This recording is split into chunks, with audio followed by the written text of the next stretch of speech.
એક ફેક્ટરી આખી હળગી ગઈ, આગ લાગી કાંઈક, ફેક્ટરી હળગી અને બધા કામદારો ભડતું થઈ ગયા. ગૌતમભાઈ તાત્કાલિક કંપનીના માણસો એના માલિકે પેકેજ જાહેર કરી દીધું કે આમાં જેને ગુજરી ગયા એ બધાને 51 લાખ રૂપિયા કંપની તરફથી.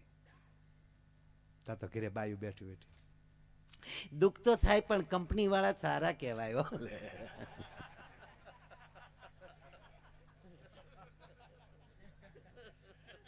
આખર તો આપણે કંપનીના છોરું કહેવાય ને. એવા થોડીક વાર લાગે તો એક ભાઈ એને ઘીરે ગયો, તેની પત્ની તો બિચારા રાજી હતા. આને જોયો તો શું કે ભૂત થયું, શું કહે છે કે કારીગર નથી બેસ્યો ના, તમે કેમ કારખાને નહોતા?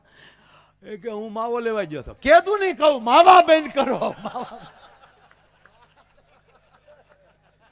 કેતું નહીં કહું આ વ્યસન બાલી બારા નીકળો, મરવું જ નથી માવા લીધા વગર.